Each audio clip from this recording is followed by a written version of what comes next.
Hello and welcome to episode 395 of Retro Encounter, RPG Fans Weekly podcast of many topics. I'm Mike Sollosi, and, we have three panelists here, including myself, who became the hero of Ferelden, but maybe things didn't go quite as planned. We're here again for another episode on Dragon Age Oranges, which I'm aware is actually Origins. Wow. It's already started. I'm going to be interchanging those two words the entire episode because that's how I've been half jokingly, half seriously calling this game for 12 or 13 years. But who's joining me in our citrus flavored journey? They are Aleks Franiczek. Hello. And Wes Island. Hi, everybody. Aleks and Wes, we were very excited to talk about the world setup and lore and sort of the beginning of Dragon Age Origins last episode. But all three of us have finished the game. All three of us had different Grey Warden origins and classes even. So I'm sure things didn't go quite the same for each of us. But Aleks, with no disrespect to Wes, I am a little more interested in your opinion here because this is your first time playing Dragon Age Oranges. So abridged version, what were your overall impressions playing DAO for the first time? I'd say my overall impressions were very strong. I mean, like I covered in the previous episode, I've played, pretty much all the other BioWare stuff during their heyday already, but the Dragon Age series is just one that completely passed me by for whatever reason. And honestly, Dragon Age Oranges might just be my favorite out of at least the classic BioWare formula era. So basically Knights of the Old Republic until Dragon Age. I thought it was it had kind of the dark fantasy / kind of whimsical writing of Baldur's Gate. It had the more streamlined but very functional and satisfying combat of Knights of the Old Republic, and it had the very, very solid character writing of Mass Effect, and I think all of that just combined together pretty smoothly into what was just a really solid Western RPG, one that's balanced really strong role playing with cool companions and just a nice world to get to know. So overall, this was just a very positive impression of this game. I'm pretty glad I played it before I've gotten around to Baldur's Gate 3, which is definitely something I want to do, and it's just recently won Game of the Year at the Game Awards, just because this was it seemed to be a kind of a sort of spiritual predecessor to BG3 in a way, where it took kind of the CRPG formula and applied it to a more polished, modern, and console accessible experience. So I'm glad I got to experience this before I see all the great stuff I'm sure they do in Baldur's Gate 3.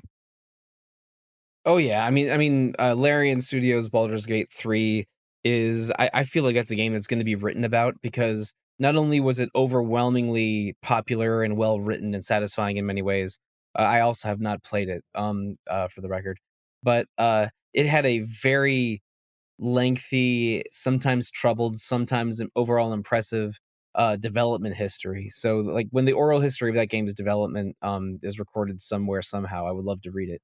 But This is not a Baldur's Gate 3 podcast. Maybe that is a spoiler cast we could do in the future. But I mean, you mentioned this is maybe one of your favorite BioWare games from that 03 to 2014 heyday. My favorite is either Oranges or Mass Effect 2. I really say Mass think Effect that 2 is the only one that competes with it. Yeah. And Wes and I, you and I podcasted quite a bit about the Mass Effect trilogy last year. So Mass Effect 2 is fresh in both of our minds. I love this game. I played it multiple times in a row, sort of on my PS3 over a decade ago. It wasn't my first BioWare game in this run that they've had, but it was the one that had the biggest impression on me at the time. And I played Dragon Age 2 and Inquisition, but I liked both of them, but I didn't really get into them the same way I did into the first Dragon Age. But it has been something, I don't know exactly how long, but at least 8 or 9 years since I've played it. And it was familiar and nostalgic, but also I ran into things that I forgot or perhaps never did in a way that it was just even though this is not a cozy game, it gave a cozy feeling to me. But what Wes? This was also your first time playing Dragon Age Origins in a while. Yes. What were your impressions on this run of it? I'm impressed at how well this holds up and how often I can play this game. Because this is my third full playthrough, and then I've run all the Origins. I've done a few things to kind of test around a bit, and it's still, even though it's obviously a little bit older, the way that the combat works isn't the way that you would do it in the modern era.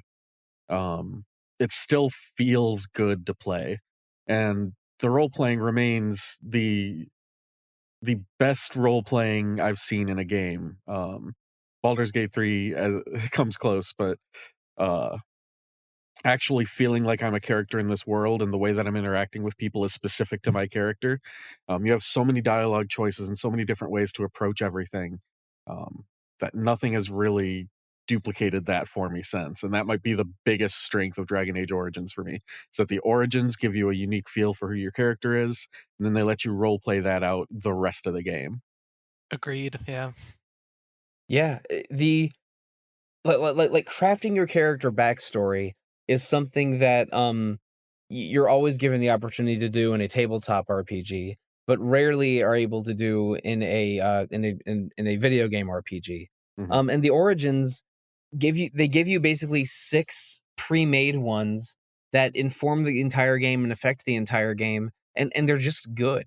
So like I know that Aleks did Dwarf Noble and I did Human Noble this run, but I still remember how my Noble run 10 years ago went, because I really just I really like the arc um of being this exiled prince of a dwarven society that's really specific and not really like other dwarven societies in Western fiction.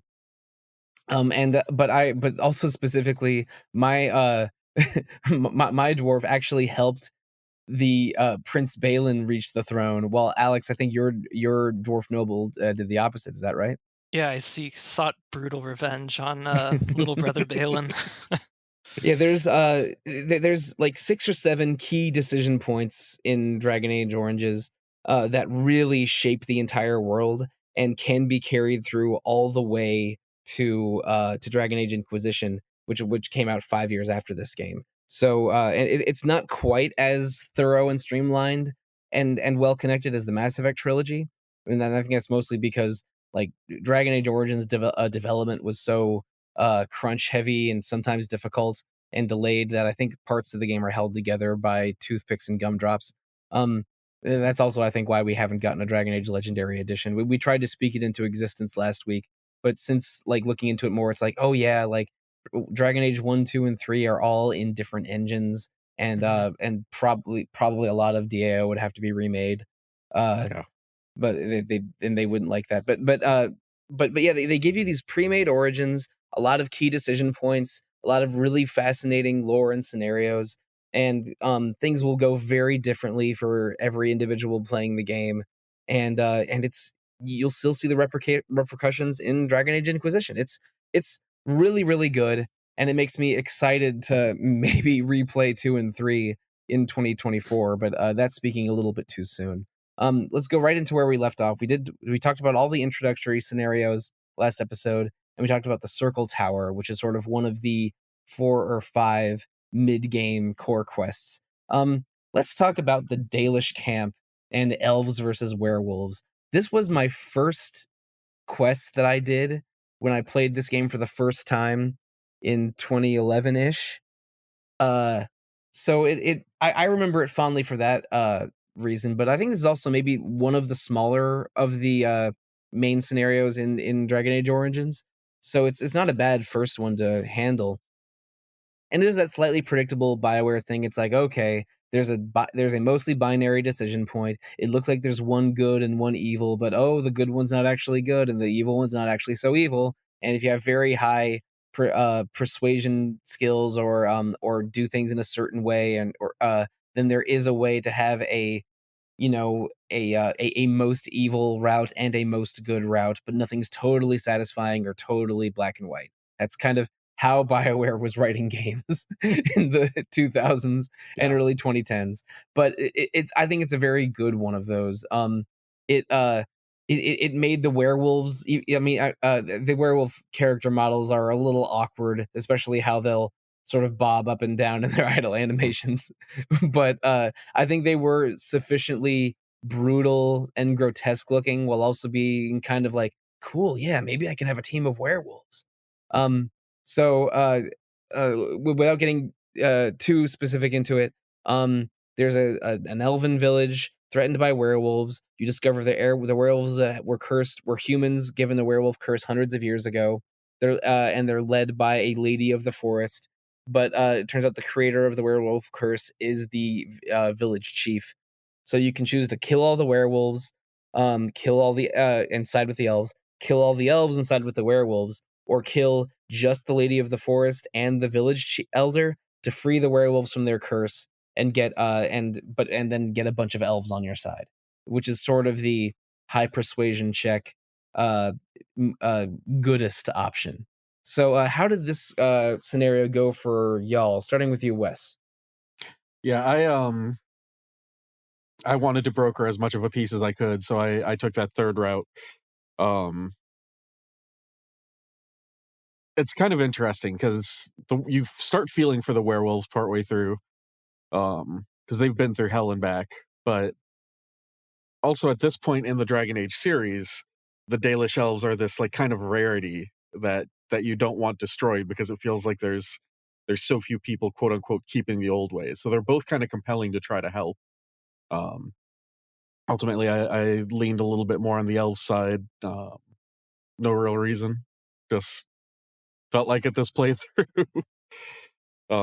Yeah, we touched upon it last week, but elves in Dragon Age are a persecuted people. They were Yes. the most powerful civilization on Thedas, like hundreds or perhaps over 1,000 years ago. But the humans sort of defeated and enslaved them, and the elves nowadays are either like second class citizens or they escape to the woods and are trying to reclaim their old ways. And this is one of the more successful Dalish tribes I know of.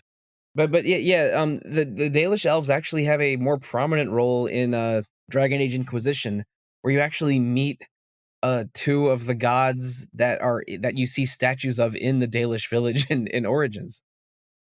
Yeah, you dig a lot deeper into the origins of the Dalish and what they get right, what they get wrong, all that fun stuff. Which is fun following through because you get different sides of the Dalish in each of the 3 Dragon Age games. It's really cool to see from different perspectives how the Dalish kind of work and how they got to the point where they're at now. Yeah, For Origins, they're definitely framed like as pretty like brutal like victims of humanity's like conquering of them and stuff. And I guess that's what makes the ethical decision here a bit more interesting, is that Zathrian is so like overcome with grief regarding like his people and like his loved ones that were betrayed and tortured and killed by like humans, and they became these werewolves, and he just can't let go of that desire for revenge against them. So I thought that was like a really important detail that just added a little bit more like social nuance to the situation, prevented it from getting like too black and white. But ultimately, yeah, I went with the persuasion check, and I got Sathrian to sacrifice himself for his people, which just seemed like it was a pretty easy decision to make compared to some of the other ones in this game, I felt. Yeah, this one was a little bit more, I don't want to say binary, but there were some choices that felt quote unquote better than others in this particular one. Yeah, I mean, I think Dragon Age Origins mostly does a good job of not having every decision be a binary good evil decision. And we mentioned this in the previous episode, how it mostly it just reflects your opinion within your companions than any meter that you're filling in the game. But in this, I think like it really is siding with the oppressed people or massacring the oppressed people Hmm. with the Dalish. It's kind of hard to be justify the colonizer, as it were. But the struggle of the Dalish does carry through to the other games. There's a Dalish Elf origin in Dragon Age Origins, and one of the minor characters from the origin is a companion in Dragon Age 2. And I mentioned that there's elven gods that you actually meet in Dragon Age Inquisition. This quest seems small and innocent compared to the nonsense in Orzammar or the Urn of Sacred Ashes, but it sets up stuff in future games. It's I think it's still a good part of it. It is, yeah, and the forest itself as like a dungeon had like that little bit of puzzle solving where you had to like talk to the tree, you had to like find his branch, and that got you through like the mist, and Oh yeah, which added a bit more the tree flavor that to that speaks in whole. rhyming couplets. Yeah, that tree was a great little NPC to uncover, and then you go to that like hermit's camp, and he's totally crazy. I just like went right for the treasure, and then he attacked me. I'm not sure if there's a better way to get out of that situation, but I kind of had to kill that hermit, and it felt a little bad afterwards. I just traded for his items. I mostly tried to be on the straight and narrow, doing like pro survival options in this game.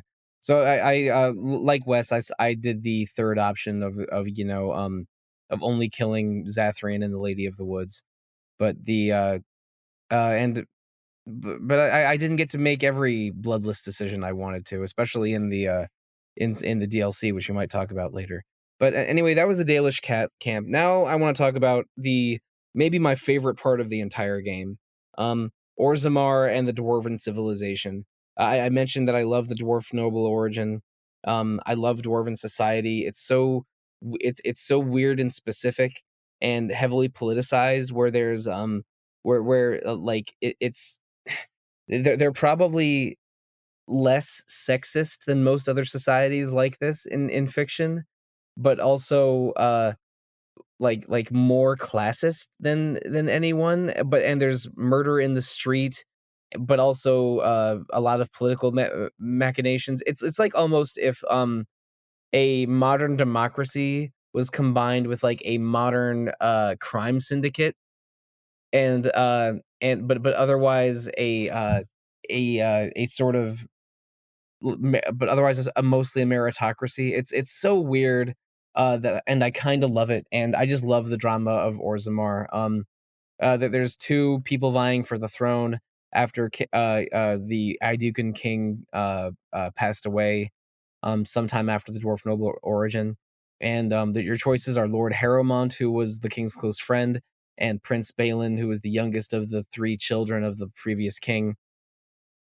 Um, and Harrowmont is a more obviously good person, but he's also a little bit set in his ways and wants to sort of continue dwarven traditions, while Balin is clearly an asshole, but also wants to have fewer restrictions in the class system, and possibly and give more rights to caste lists, and move increase trade with people on the surface and things like that. So Balin is a jerk but progressive, and Harrowmont is kind but a conservative, and it doesn't look like either is the best option.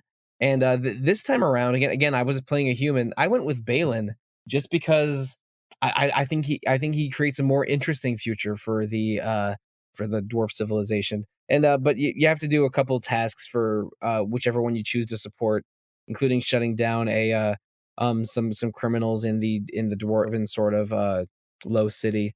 But Also, ultimately it's competing sort in of the tournament was a really cool touch to oh add yeah, I in think there. I think that might only be for Harrowmont.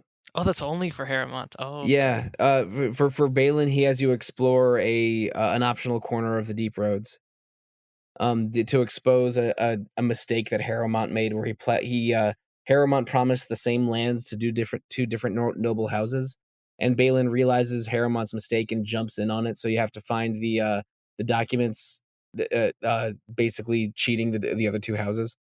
Again, like there's like the dwarven civilization is filled with murder, but also bureaucracy in a way that I just find so hilarious. But yeah, I supported Balin, and Aleks, you supported Harrowmont? I sure did. But it wasn't mostly like I can totally see your argument that like Balin is ultimately better for Dwarven society and like a more progressive option and pragmatic option. And really the character I was playing was like a pragmatist like above all else. Like it just made sense for how I kind of came out of the Dwarf Noble origin, became a Grey Warden, and really kind of just internalized that sense of duty of just like, okay, killing the Darkspawn. Not only is it like the greatest honor my dwarf could have as a warrior, but it's also like by far the most important political thing going on in all of Ferelden, including all like the dwarven kind of politicking. But at the same time, just the fact that Balin betrayed me, and I kind of felt like my character had a lot of pride. I could not put that pride behind me, and that combined with like a sense of duty towards the Dwarf Noble's father, who I think it's written in some one of the pieces of lore that you're his favorite child ultimately. So those two things together just made siding with Harrowmont just feel like a natural option to me, despite any other kind of reasoning I could bring into it. So I went all in for that and sought my revenge, and that was great. And it was very satisfying the way it all played out. Weirdly enough, I also ultimately I guess I kind of screwed Orzammar over in a lot of ways because I also decided not to destroy the anvil, which is like Oh. yeah, which I'm sure you'll get into a second. It's just like this thing that this tool that's used to essentially create golems out of what's revealed to be living creatures' souls, and a lot of them have been used to out of dwarven souls. So yeah, basically this old dwarven king used his own people to create these weapons of destruction who are kind of just semi-sentient, it seems. But it's really Yeah, an the anvil is basically the second half of the Orzammar quests in the game. You have the succession conflict, and then and then you have to search for Branka in the deep roads, and we'll get to her in a minute. But before we talk about golems a little bit more, Wes, what was your choice that you made in the Dwarven Succession Wars? So I sided with Harrowmont, who I know from the epilogue is not the best choice, but my character had this kind of suffer not D-bags kind of mode going, where if anyone was a huge jerk, she would pretty much make it her goal to make their life a little bit worse. So Balin didn't really stand a chance at that point. I don't really know how I would say this, but I think I tried to make my Grey Warden pragmatic, but also not very empathetic. Like he'll try to pick the choice where the most people survive most of the time, but like in Awakening, I chose to protect the merchant routes instead of the poor farmers or the wealthy nobles. like I'm just like I only care about defeating the Darkspawn. Like a Mhm. little bit fixated on what I can do to kill the most Darkspawn, but but for the most part, picking more good options than bad. But like I mean I feel like I sided with the mages because I thought that mages would be too useful against the Darkspawn. And like you, I actually chose not to destroy the anvil because I thought that, hey, I might want some golems to fight the Darkspawn. So Exactly, yeah. and yeah, and that goes into the second half of the dwarven quests. Again, um you sort of pick your side, and then no matter which side you choose, they the dwarf noble that you support wants you to locate Branka, who was a dwarven paragon searching for the Anvil of the Void. The Anvil of the Void is the artifact that creates golems. Like Aleks mentioned earlier, you don't learn until near the end of the quest that the golems aren't made from nothing. It requires a living soul, and a lot of a, a lot of metal and materials or stone to make a golem. And there's a golem you can recruit into your party optionally before then. and that's Shale. I think we maybe mentioned her a little bit before, but you can meet a golem that was a lawn decoration in a small town for many years, but then you find the control rod that revives her. She's a very funny, very sarcastic companion that can deal a lot of damage at once. Shale has like 4 forms that she can switch between. But if you bring Shale to the Anvil of the Void quest, and you and she learns that they're made from the souls of living beings, then she'll be enraged if you decide to keep the anvil. But but also alternatively, if you go there and you meet Branka, the dwarf that's trying to get to the anvil, and you bring along Branka's ex-husband Ogren, who joins you right before that quest, and you side against Branka, Ogren will get angry and you'll lose support with him. Ogren's his own Do you bag lose of him tricks. altogether? No, I think he stays with you, but you just lose. You just get some minus affection. But Yeah. I think Shale, if you bring her along, and you side with Branka over Ferelden, then I think Shale does fight you, and you lose her. Okay, fair. Yeah, I didn't recruit Shale until after I even completed this quest, so Shale still got a little upset at me, but all was okay because then that essentially was like a smooth segue into her companion quest, which required me to go back to the Oh, deep roads. I did not bring Shale along for that part of the quest, and I straight up lied to her face, saying that there was that there was no that the anvil the anvil was there, but Ferelden wasn't.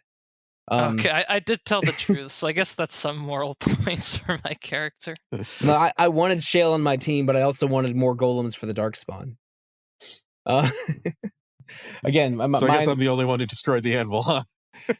This time around, it seems Looks that way. like In my epilogue, I got that Balin was pressuring Branka to make more golems, and at first she acquiesced, but eventually, Balin wants her to make golems only in service of the king and no other dwarven noble houses. So Branka like seals the Ferelden's fortress and actually ends up like defending it from other dwarves. Oh my god! Because Balin tries to seize the anvil. It's kind of great, but it's in character for both of them. Because when you meet Branka, she's not a kindly dwarf or like genius inventor like it was indicated before. She is definitely a genius inventor, but she is a sociopath obsessed with getting the anvil of the void. She killed almost her entire clan trying to break the traps on the way to the anvil, and at least 2 of the women in her clan were captured by Darkspawn, and one turns into a broodmother, and the other one is in the process of turning into a broodmother. And we haven't mentioned broodmothers today or last week yet. This is one of the most grotesque parts of the game, where you learn how Darkspawn are created. Because Darkspawn, which again look like demons or orcs or goblins, just sort of fantasy monsters, they kidnap females from civilized species, force them to eat darkspawn flesh and the flesh of other beings, which with some ritual transforms them into tentacled monsters capable of breeding many darkspawn.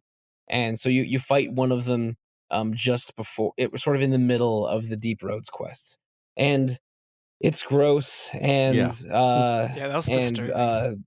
And maybe a little disturbing if you didn't know about it ahead of time.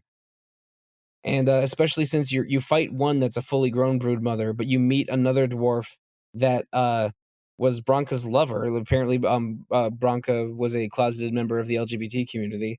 Ogren was literally her beard. But like, so Branka betrayed the woman she loved to turn her into a monster because she's so fixated on the Anvil of the Void. Yeah, Branka's not the best person. No, it does not feel great siding with her, but I did anyway. Yeah, she didn't pass my jerk test, so she had to go.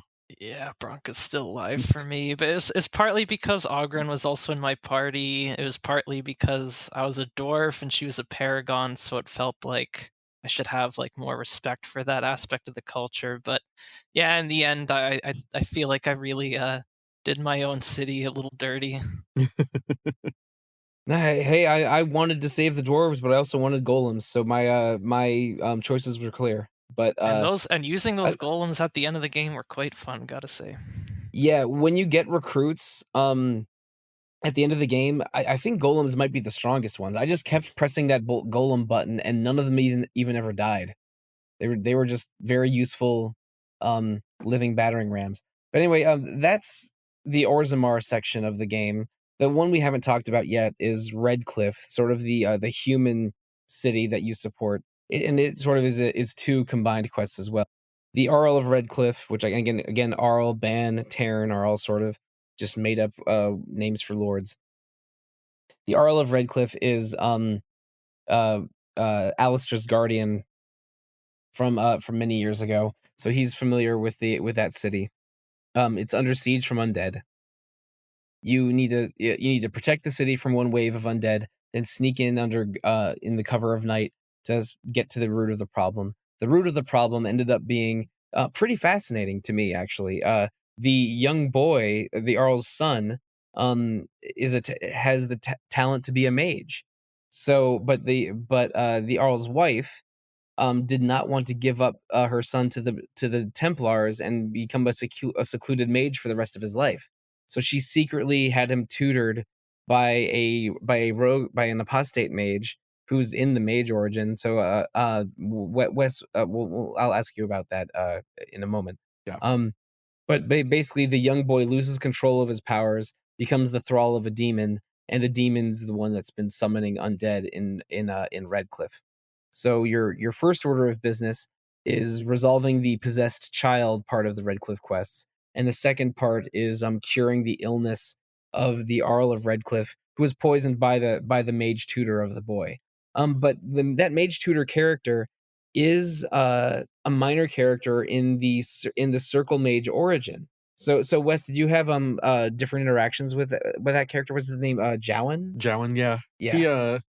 He and I, he's kind of your friend in the Circle Quest, a close friend of yours. So we definitely had a lot to say. I had sold him out at the end of the Circle because one of the other things about my character is that they were big into the Circle of Mages as an institution. So when he kind of broke the rules, my character was not afraid to sell him out. So your character was maybe a little bit more similar to Wynn and Attitudes than to Morrigan and Attitudes. Yes.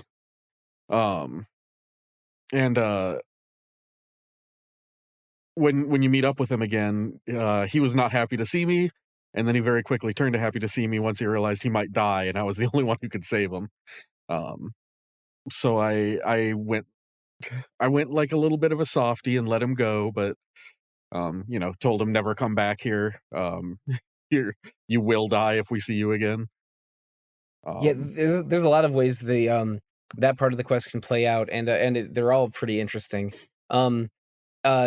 Basically, there's a blood magic ritual you can use to jump into the dream the boy is having to save him from the demon. But to do that, there'll either have to be a blood sacrifice, or you need a bunch of mages channeling it at once. So if you've already done the Circle Tower quests, you can go there and bring a bunch of mages and have nobody die. If not, then the boy's mother will volunteer herself, or you can force Jowan to be the blood sacrifice. But in the dream, only a mage can take care of that. So you either need a mage from your party, which can be yourself, the Grey Warden, or Morrigan, or Wynn, or have Jowan go in there and do that as well. But it won't go very well if you force Jowan into the dream to take care of it. And also, the only way to learn the Blood Mage specialization is to have your character be a mage and jump into the dream and then make a deal with the demon inside. I didn't. My character wasn't a mage. I couldn't do that, so I just picked Morrigan and had her crushing prison every single thing in the dream world. Crushing prison, probably my favorite spell. It's so good, I use a lot especially of if you're an ice mage. Oh yeah, yeah, you can turn something to ice with like winter with like Cone of Cold, and then crushing prison to smash it.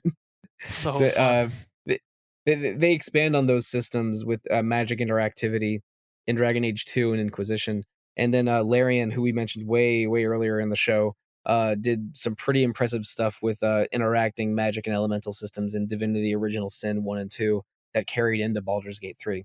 But we're not here to talk about those. there's a lot of ways this can go, but it ultimately is like it ultimately comes down to like sort of how magically prepared are you for this event. And I'm not sure if you're allowed to just wait and recruit the circle mages later. I don't know if you're punished for waiting a long time. I had already done You circle are not tower. punished. Okay. So you can just sit around, have him sit around with a knife to the Arl's throat forever. Yeah. to wait Yep. to get the mages. Redcliffe was like the second to last one I did, so I was well prepared going into there.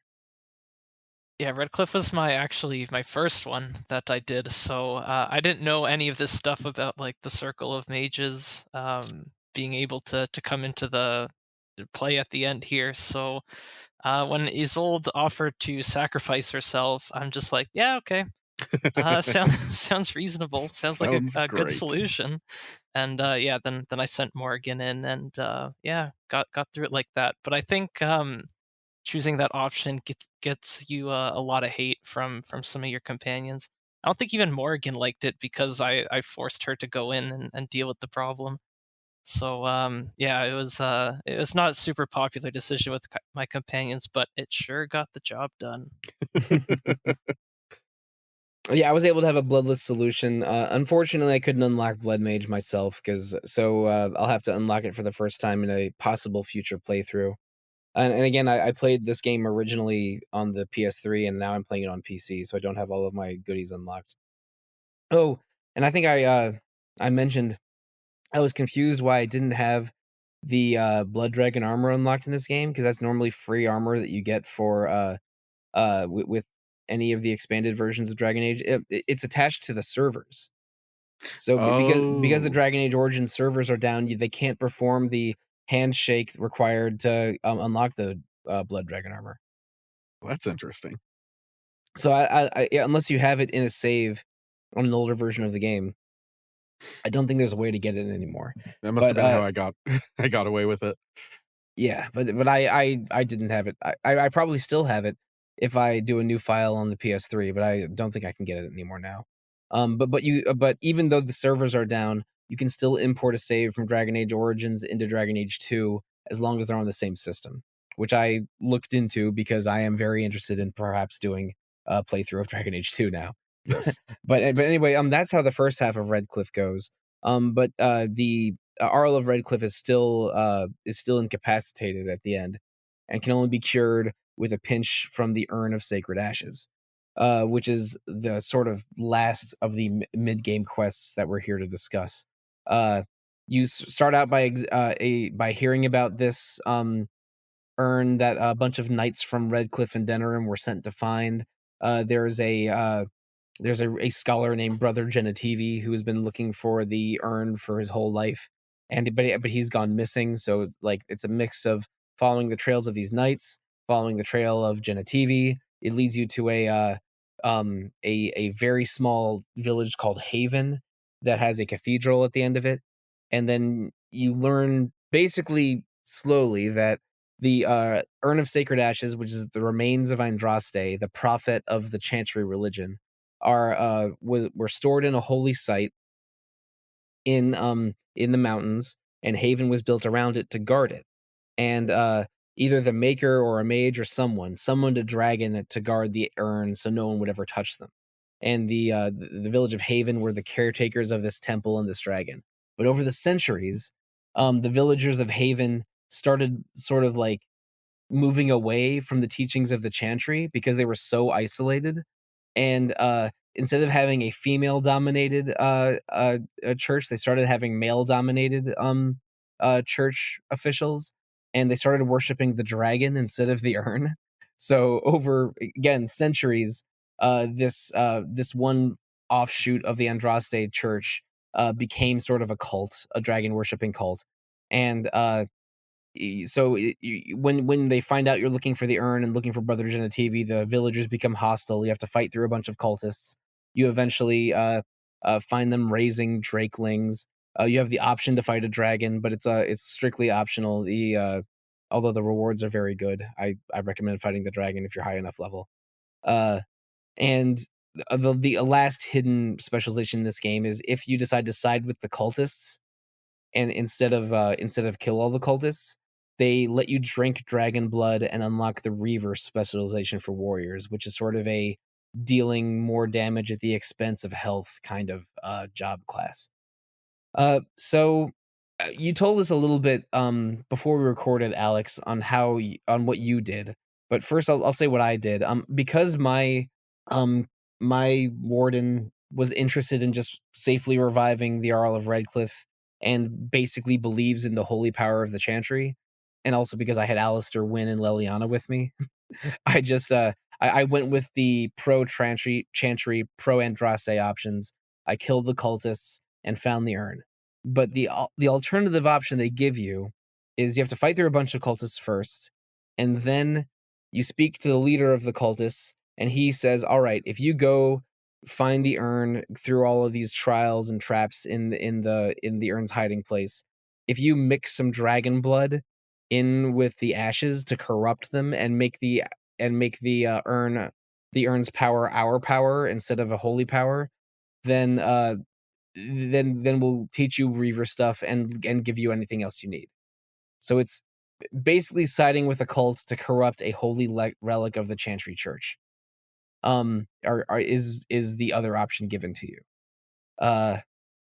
But Aleks, you did not do the same decision as I. Oh yeah, because you see, my dwarf noble could not care any less about the Chantry, and obviously, like the dwarven religion about the rock is much different, and all the spiritual kind of mumbo jumbo did not get through to him at all. So yeah, with Zevran and Morgan as my enablers, they were just like, this seems like a great idea. And like the ever pragmatist attitude that I was approaching my role playing with, it seemed like, yeah, I'll side with these cultists and maybe get some cool powers, or at least like maybe they'll join the army afterwards to fight the Darkspawn. Maybe I'll even get a dragon to fight the Darkspawn with me. That didn't happen, which was a little disappointing, but I guess I can understand why.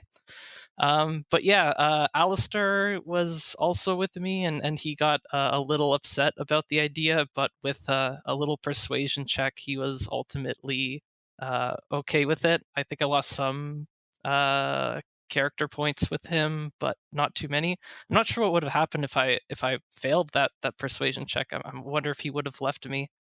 But anyways, I'm gonna interrupt for a second. I don't think Alistair can leave you until Okay. much later. But I think that Wynn and Liliana both can. Okay. But Liliana will stay with you if you did her character quests beforehand, Mhm. and you'll just get disapproval with her. But Wynn, I'm not sure there's a way to get Wynn on your side about this, unless there's a truly insane persuasion check you can do. Yeah, no, because after I went through with it, I desecrated the ashes, I drank the dragon's blood and got the Reaver power, which was very cool. Little addition to my tank character. Um, I went back to camp, and Wynn somehow knew everything that I had done, and was very disappointed in me, and was up out of here. But that's I okay, because I think she we don't need literally. whiners on the party. I think she might literally fight you if you take her along for the quest. But Yeah, I think I did I know read that about that Liliana does. afterwards. Yeah. yeah. So I'm glad I at Yeah. least didn't have to kill the old woman, but yeah, it was a little unfortunate not having access to a second mage for Morgan's quest, but I'm getting ahead of myself there. Yeah, Wes, I know you're mostly trying to be a very good mage in this game, so I'm gonna assume you did not corrupt the urn. Cultists were jerks. What can I say? Yep, My guiding arrow. they definitely are confirmed jerks in your test. I'm not sure if that's passing or failing the jerk test, but yeah, those cultists are definitely jerks. Yeah. Jerks get beaten up. That's just kind of how it worked. So anyway, we're just gonna keep barreling through the story of this game. After you use the ashes to heal the Jarl of Redcliffe, he pledges soldiers to your cause. And then the sort of the end game begins. We haven't really talked about Denerim much. Denerim's the capital city of Thedas, or of Ferelden, which is a country in southeastern Thedas, which is the continent. The a couple things happen all at once. Denerim is a big capital city. There's a lot of stuff you can do in Denerim. even before the end game. So I was in and out of Denerim the entire game ahead of this, just trying to make money and do quests. I became an assassin for the Antivan Crows after they failed to assassinate me, which is a really fun little side quest you can do. In the DLC Awakening expansion, you meet a guy who claims to be the Wolf of Denerim, when really you know that you are the Wolf of Denerim. So that's fun dialogue if you've done that quest. But the Landsmeet is basically something that a noble of sufficient standing can do in Ferelden society, where all the nobles come in to basically challenge the king's rule and possibly elect or put forth a new king. It's almost like just it's like a vote of no confidence slash there's a crisis and every noble needs to agree on something kind of thing. And so with the accompanying the Jarl, and you have the support of the dwarves or elves or werewolves or Templars or mages, or the end results of those mid game quests. The Landsmeet is basically you going around Denerim doing optionally doing quests to try and get nobles on your side. You can you can rescue a nobleman's a lost son that's been in prison. You can free a noble from that's attached to a torture device in Arl Howe's dungeon. There's basically just a lot of stuff you can. Oh, and if you complete those assassination quests I mentioned, then one noble whose child was held hostage joins you in the Landsmeet. Basically, you do a series of quests in town. You try to get the queen on your side and as many nobles on your side as you can, and then eventually there's a vote. And whether you win or lose, you end up sort of dueling Terran Loghain and seizing the power in Denerim one way or another before the final fight against the Darkspawn. So there's a lot of ways the Landsmeet can go. It's one of the sort of defining segments of Dragon Age Oranges. Before I say what happened to me, Wes, how did the Landsmeet go for you? Pretty smoothly. Loghain was the king of all jerks, so I executed him pretty quickly. I put Honora and Alistair on the throne together, even though Honora's borderline jerk. It just made the most sense for those two to keep each other in check. Oh yeah, I don't either know one if of them alone. I don't know if we mentioned this yet, but Alistair is actually King Kaelin's half brother. He's Yes. he's the illegitimate child of the former king, but was handed off to the Earl of Redcliffe to be to be raised as as the Earl's illegitimate son, when really that wasn't the case. Blah blah blah blah. But you one of the options is to make Alistair the new king, and so that's the way you went. Yes. Alongside making him marry Honora, which he wasn't super happy about. But he learned to deal with. I think Alistair will only marry Honora if you do his side quest with his sister in Denerim. Mm-hmm.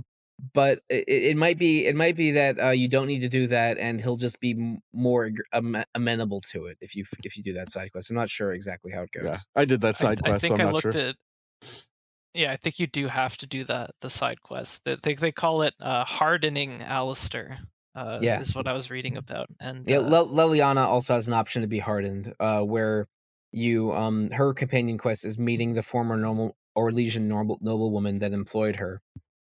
And if you kill the noblewoman who also tries to kill you, and basically tell Leliana she needs that deep down you are a spy and you're not just a Chantry sister, then Leliana will basically be more agreeable to anti-Chantry stuff you do going forward, which is nice. And also, to be gross for a second, you can get into a threesome with the pirate lady at the brothel if you're in a romance with a hardened Alistair or a hardened Leliana, or a foursome if you bring Zevran along as well.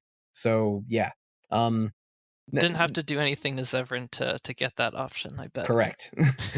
So yeah, not the most enlightened video game when it comes to relationships, but yeah, if you do enough character side quests, you can have group sex with a pirate lady. and she's in Dragon Age 2 as well. Yay, video games. Oh god, 2009 sure was a time, wasn't it? Yeah. Whatever. I was in my mid-20s. I thought it was awesome. This is what we thought mature meant. Yeah, exactly. It's like, oh man, RPGs are awesome now. I could do a threesome. Yeah, this is a game for adults, man.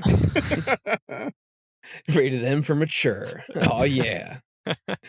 Oh boy, I'm not as excited by that kind of thing nowadays compared to, again, when I was in my mid-20s. But I'm not gonna lie to you, I maybe did hook up with the pirate lady and Zevran at the same time. Oh, I don't know if I mentioned this to you. In the previous episode, I mentioned how excuse me. In the previous episode, I said Zevran is my least favorite of the 4 love interests in this game. Well, I kind of accidentally entered a romantic relationship with him. Yeah, that's easy to do. Yeah, I think like Liliana liked me, but for some reason I didn't find the dialogue to have her enter a relationship with me. But I extremely easily did that with Zevran, and so I'm like, all right, I guess I guess I'm just a very, very bisexual guy who knows what he wants in this game. So yeah, Zevran was my boyfriend unexpectedly in this playthrough. I think I got that offer from Zevran like literally the first time I talked to him in camp. Yep. Yeah, Sounds about right. That can happen. And Zevran, in Denerim during the lands meet, if your relationship with him is high, when the assassins come to kill him and you, he'll side with you. But Zevran can turn on you again if your relationship with him is low, and he'll go back to his Antivan ex-boyfriend, and you'll have to kill him. But I think all of us probably had a good relationship with Zevran, I'm guessing. Yeah, we were buddies. So, but again, a lot of ways things can go wrong for your team in Dragon Age Oranges with every character other than your dog. Who's going to be with you no matter what. He's going to be with you through thick and thin. But anyway, back to the lands meet. So Aleks, those decision points, how did they go for you? So pretty positively and pretty similarly to Wes. So I did most of the side quests for the different nobles. So got lots of favor during the lands meet. I feel like I should get into a bit about how my relationship with Alistair has been throughout the game, because it's actually pretty interesting and pretty rewarding narratively. Because at first, like on one hand, like my warden was happy to just have like a fellow Grey Warden that survived the conflict. And was there traveling with him throughout like all this preparation for the Darkspawn invasion. But at the same time, like from that hard Dwarven noble background, I didn't have a lot of respect for Alistair, and the game's really generous with just giving you opportunities to tease the guy, and I found those pretty hard to resist early on in the game. So I actually had like a below average companion rating with him for the first like bit of the game. But then I started getting like a bit more respect for him as I kept him in my party just kind of for like entertainment value. And he was another good warrior. So he started growing on me a bit. I started being like a little nicer to him, a little more understanding after he confided in me about being the bastard child of the royalty. So that slowly started getting better. And then, like, just before the lands meet, he confided in me about Goldana. And then I'm like, okay, so all right, yeah, let's go see your sister in Denerim. And I ended up, telling him that the world's a tough place. It hardened him. And so that was really kind of like a turning point in the relationship with him. It was also absolutely necessary, it turned out, to do what I wanted to do, which was, like Wes said, convince Alistair and Honora to marry each other, just because her kind of clear ability to rule and his royal blood would, again, be the most pragmatic solution for this to go forward. So I successfully ended up doing that, and just through all these like little circumstances and the way that the character grew on me, I was able to achieve that that ending for the Landsmeet. So I was really happy with that. I thought that was a great arc for me and Alistair to experience together, even though he was not happy with the decision in the end. But that just felt par for the course with our relationship. Oh, you think you made Alistair unhappy? Wait until you figure it out. Wait until you hear what I did. I did try to convince him to let Loghain become a Grey Warden, but once he basically gave me the ultimatum, I ultimately sided with him.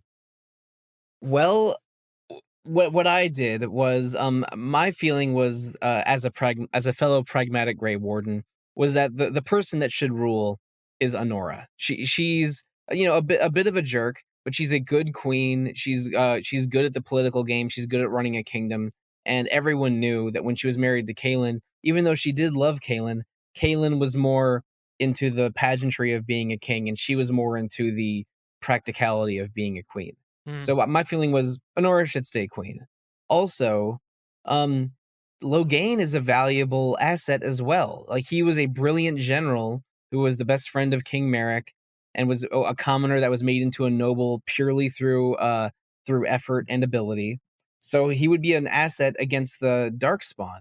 So when I was given the option to exile to either execute him or something else, I'm like, wait a second, what if I just use the right of conscription and make him into a Grey Warden? So that's what I did. Alistair hated it. And he said, okay, fine, I'll be king. Just don't do this, please. And I said, no, I'm gonna make Loghain a Grey Warden. So what I did was I made Loghain a Grey Warden. He's the secret last unlockable character that we alluded to last week, Aleks. That I truly was not sure if you were aware that Loghain was recruitable or not. I was not, but that was really cool when I discovered that. Yeah. But because the human noble is from a noble house, he's a Kuzland, and your father was the Terran of Highever, which is a northern region of Ferelden.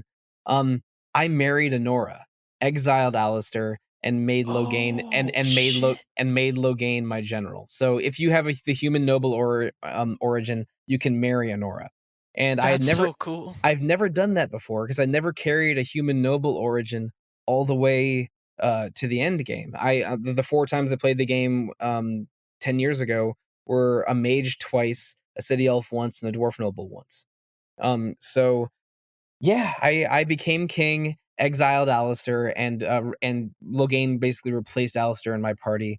I knew about this ahead of time, so I was worried. I wasn't sure if I was going to execute Alistair or have the option to exile him. So I unequipped his good weapons and armor ahead of time. Because again, this is my 5th rodeo, so I should know by now.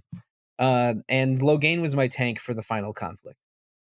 And I'm basically happy with how it worked out. That sounds like a cool scenario to go through. Honestly, if I hadn't hardened Alistair and he didn't agree to marry Honora, I think I would have sided with Honora and Loghain too. But because that worked out, it just seemed like the way to go. But that is so cool that the human noble origin gives you that option, because I mean that's one reason to play through that origin alone, I feel. Yeah, it's fun. I mean, this game is an investment. I mean, I think my total playtime was like between 45 and 50 hours. So this is not a short game if you do most of the things you can do. But I'm glad that this time I got to play it in a different way. And I just recreated Alistair because Loghain is his default job is champion, which is a really good tanking class. He's a natural sword shield warrior, just like Alistair is. But yeah, so that's what I carried into the final conflict. And depending on what choices you made, it is reflected in Dragon Age 2 and 3. Like when I played Dragon Age 3 years ago, I carried through my playthrough where I made Alistair king and queen and Honora king and queen, and they show up in Dragon Age 3 as king and queen if you make that decision. And Loghain can also appear in Dragon Age Inquisition if he survives the events of the Landsmeet. But as we've mentioned, you can't. I think you can execute Loghain or Alistair or well, I mean, we went through a number of the ways that the scenario can play through, but the end result is that the crown of Denerim or of Ferelden is now supporting the Grey Wardens instead of being actively hunting them down as Loghain was. So you have your armies assembled for the final conflict, and basically you have to. There's an attack on Denerim. You have to go through the burning city streets, save the Elven alienage, do a bunch of other stuff, and then take down the Archdemon. But and that's sort of the final battle. But before the final battle, if your affection level with Morrigan is medium to high or higher, she gives you an extra option. So I believe there are 4 ways this game is allowed to end. The Orlesian warden that visits you to help for the final conflict tells you that the part of the reasons Grey Wardens are required to fight blights is because the soul of the Archdemon will just enter another Darkspawn if it dies. But if a Grey Warden is nearby, it'll enter the body of the Grey Warden and be destroyed. But also destroy the Grey Warden in the process. So a Grey Warden has to sacrifice themselves to defeat an Archdemon.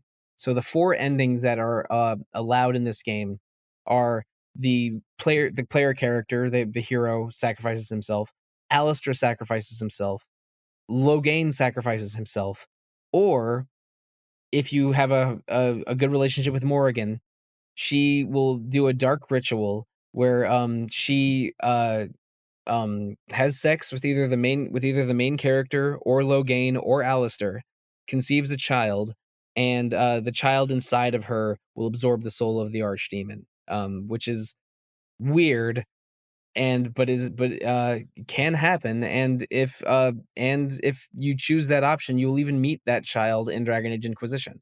So how did it go for each of you? Did because I think, I mean, my experience is, if Morrigan presents the offer, I mean, most people say yes because that's the way that everyone can survive. Which is the way I went with this time. Did any of you have someone sacrifice themselves to defeat the Archdemon? I didn't. I'm looking forward to meeting that child because Morgan was my main love interest for the game, and so when that all came up, it was just like it naturally, like of course I said yes. It just felt like natural for that character arc to end that way. So yeah, nobody had to be sacrificed for me. Um, yeah, so I guess I got the best ending in that sense, although it's a little bittersweet because even though like Morgan confessed that like we developed like a real bond together, and she like fell in love in a way that she never had before, that we couldn't continue to, like, we could basically never see each other again after this. So yeah, that was also the end of that romance. So it was a really cool moment though, and yeah, similar to how my companion arc with Alistair kind of naturally and satisfyingly ended with the Landsmeet. My relationship with Morgan really came to a satisfying end with this whole scenario. So worked out for me. Now, Wes, you're playing a female character, so you Mhm. you couldn't enter a relationship with Morrigan. But did Morrigan offer you the ritual? Yes. And in a manner of speaking, I did sacrifice someone because I told Alistair to march into that bedroom and get working. I did not realize that would be the That alternative. that's what happens if your main character is female, then it has to be Alistair or Loghain that hooks up with Morrigan. I was ill-equipped for the task at hand, so I chose someone who was. And so Alistair will do it even if he's set to marry Honora? Yep. Yes. That's So long as you're interesting. very persuasive. That's and even you have a better good because relationship with them. it's even better because Alistair and Morrigan maybe have the most contentious relationship through dialogue throughout the game. And I mean, I think all 3 of us had Alistair and Morrigan on our team at the same time at one point or another. So like their banter is so obviously opposed. The idea of them being forced to hook up is just hysterical to me. Yeah. So that's not how it went for me this time, but I've seen it and I kind of love it. Yeah, I wasn't very nice to Alistair near the end of the game, to say the least. He Neat. did a lot for me. Well, I actually feel slightly bad that I had to exile Alistair, because I genuinely love him as a character, and he was my steadfast companion the entire game. I'm not sure he left my party ever until he forced himself into exile. But because again, my very pragmatist, slightly power hungry Grey Warden thought it was a good idea to become king himself, and also not execute Loghain, Alistair had to go. Sorry, buddy.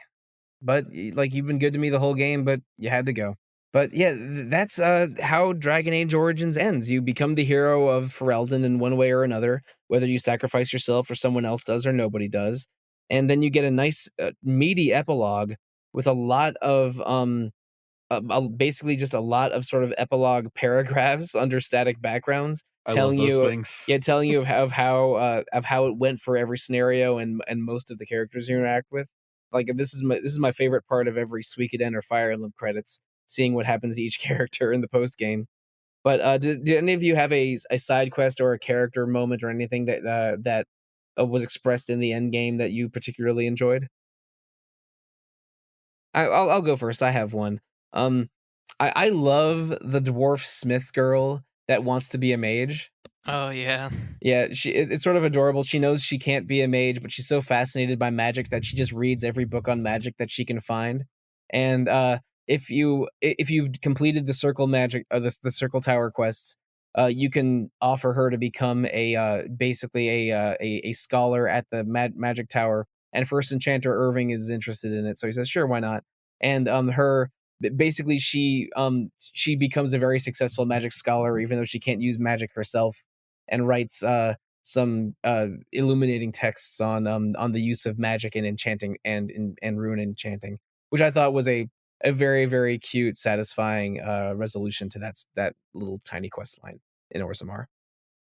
Yeah, Yeah, I was surprised that it even got a shout out in the epilogue, because I don't think any other just kind of tangential side quest I completed did. Oh, a bunch So of that them was do. You learn, if you help the dwarf in Orzammar start his own chantry, you hear about how an angry mob killed him. oh god, yeah, I did not do that. I had no interest in helping that guy out for the reasons I listed earlier.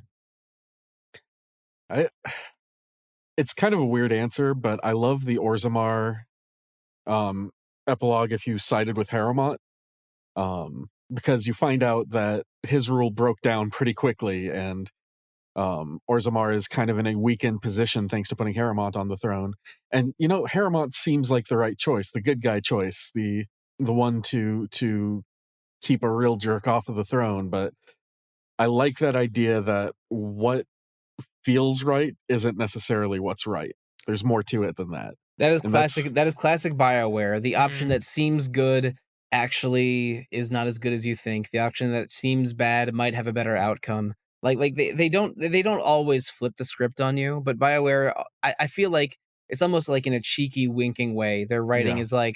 is like, oh, but it won't go as you expect, or oh, but there's a twist. But like there's so many of them that in a way it's I don't want to say it's trite or anything, but in a way it's like, oh yeah, this is classic BioWare. It's not, nothing is as it seems, but it's also, I don't know, it tickles me in a very specific way that I enjoy it most of the time. The reason this one interests me so much is that unlike a lot of the other times, you don't see that payoff to, oh, things aren't as they seem during gameplay. It's not until the epilogue of the game that you get that information that, whoops, what you did might not have had the effect you intended. Uh, and that, I don't know, I'm kind of a sucker for that.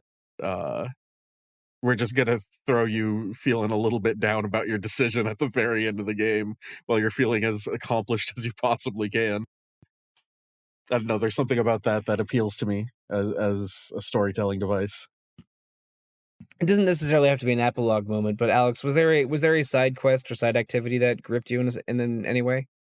In general, I just enjoyed doing the companion quests, and I guess one we haven't talked about is Morgan's, where you basically discover a grimoire during the Circle Tower quest, and if you give it to her, she deciphers it, and it's like about Flemeth, her mom. and it basically is revealed that the way that Flemeth is able to continue having essentially like an immortal existence is because she consumes her child and turns them into uh, the new Flemeth as some kind of like hybrid Flemethy thing. I'm not saying that right, but that's the gist of it. I'm not 100% sure how it works, but I believe she raises a daughter, and when the daughter becomes a certain age, her soul leaves her own body and enters her daughter's. Yes.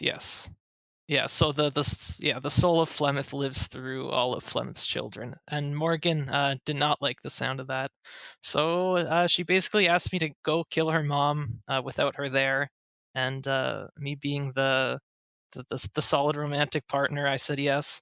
But then I went to Flemeth's hut, and if you'll recall, I did not have a second mage at this point because Wynn had left me. So trying to fight Flemeth, this really powerful dragon without a mage, was a real pain. Gave it a couple tries, went back to it several times throughout the game as I was gaining levels, and ultimately, I just didn't want to put any more time into it. So I ended up accepting Flemeth's offer to just take the grimoire from her, and along with a couple other goodies from her house, bring them back to Morgan, lie that I killed her, and Morgan was, um, she seemed fine, and I didn't have to own up to the fact that I didn't actually kill her in any way. So all's well that ends well, I suppose. I killed her, but I don't think it permanently kills her because Flemeth shows up in the later Dragon Age games whether you kill her or not here. Yeah. So I'm not exactly certain how everything works with her. I don't want to spoil events of future games, so I won't go any further than that. But she's probably the second or third hardest enemy in the game after the High Dragon in guarding the urn and Gax Kang. Oh, did either of you fight Gax Kang? I tried, and I was not strong enough. Who's Gax Kang? He is a revenant. He's the strongest like NPC in the game. You need to find I think it's 3 items. It's like one in the deep roads, one in Orzammar, and one in the woods or something of this like this strongest demon Oh, yeah. that's shown up throughout history. And then and then you go to a secret door in Denerim and defeat Gax Kang, who switches between a revenant and and an arcane horror. He switches forms between a mage and warrior and rogue form. I did actually fight him. It was that it took to jog my memory, the fact that he alters between those forms. Yeah, and if you beat him, he gives you the Keening Blade, which is one of the strongest swords in the game, and has a random chance of dropping one of a couple other things. So it's like it's either like the sword and a ton of money, or the sword and rare potions, or the sword and an excellent shield as well. Like those are the things that can drop. Maybe more than I'm not remembering. But anyway, I killed Flemeth and Gax Kang and the dragon, and I just did most of the stuff I could in this game because I was enjoying it so much. I really love this. Uh, I love Dragon Age Oranges. I haven't played it in 8 or 9 years, so this was nostalgic and fun for me. And I threw 50 hours in, and I also just beat the Awakening expansion less than 24 hours ago. So listeners, if you look at my social media, you'll have an idea of when this recording takes place. And Awakening is good too. It's a 12-hour full self-contained game where you can either import your warden from Oranges, or if your warden's dead or you don't want to use the same character, you can say, "Oh, a new warden's arrived in Ferelden from Orlais, and they're taking control of this garrison." Where you sort of run a keep and keep peace in a city, and fighting some new darkspawn behaving oddly. I'm avoiding spoilers here. There's a lot of decision points and a lot of different outcomes.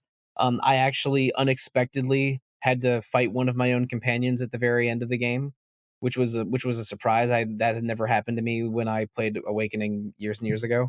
But yeah, it's not as good as the base game of Origins, but it's very good. And if a 12 to 15 hour sequel to this game sounds interesting to you, then it's worth playing. This is mostly directed at Aleks, who I know is at least awakening curious. I have a physical copy being shipped to my place as we speak. Excellent.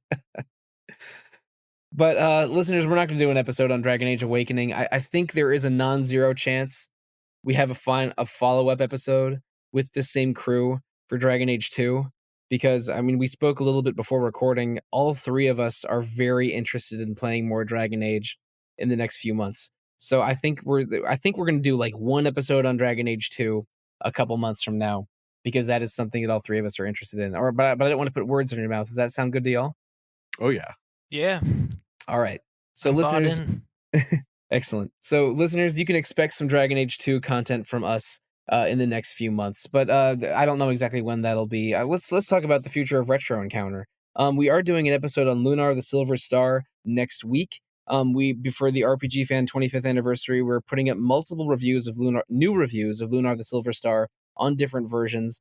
So we're going to be having a podcast comparing and contrasting and discussing those different versions of Lunar next week. And again, because RPG Fan began life as LunarNet 25 years ago. Lunar is a game very near and dear to our hearts here. But after that episode, we're doing our annual year in review episode about our favorite games of the calendar year. It's usually the least retro episode of Retro Encounter in a given year.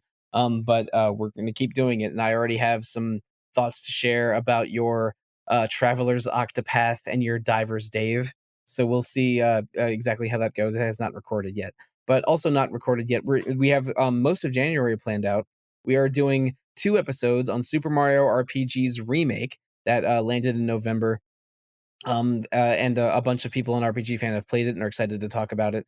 And then 2 episodes on Moon Remix RPG Adventure, that classic Japanese anti-RPG from the late 90s that finally got a playable official version in English in 2020 or 2021. So please look forward to Super Mario RPG, Moon Remix RPG Adventure, and episode 400 in January. I know we're aware that 395 is alarmingly close to 400.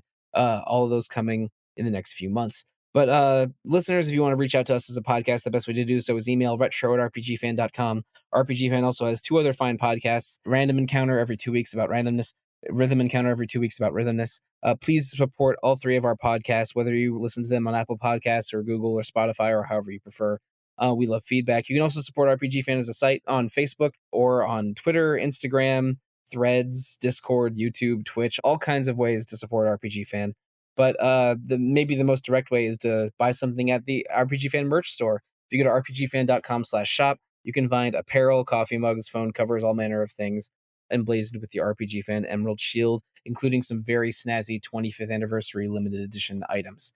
But mostly just want to thank you because this podcast gave me an opportunity to replay a game that I haven't played in so long, but never replayed, because I felt like, well, if I'm not playing a new game or if I'm not playing something for the podcast, I feel like my video game time is not really being wasted, but not being spent in the most optimal way. So this podcast let me revisit an old classic that I truly love. And I thank you, Wes and Aleks, for the opportunity to do so. And I also thank you, the listeners, for listening to us and keeping this podcast going. So thank you, especially to you, Aleks and Wes. But all right, that's enough sentimentality for me. Let's tell the listeners how they can find us, starting with you, Aleks. You can just email me at alexfranicek@gmail.com. Now, Wes. You can find me on Twitter at Iliff or on Blue Sky at Lone Weasel. And as for me, you can find me on Twitter at The Real Monsoon, on Blue Sky at Evoker for Dogs, and on RPG Fans Discord, I'm Monsoon Mike. So, Aleks, I don't know if you knew this, but Dragon Age 2 really, really is centered around the Templars versus Mages conflict. So I'm thinking maybe I'll play that game, spec into Blood Magic, and then play Dragon Age Blood Oranges. Thank you, good night, and good luck.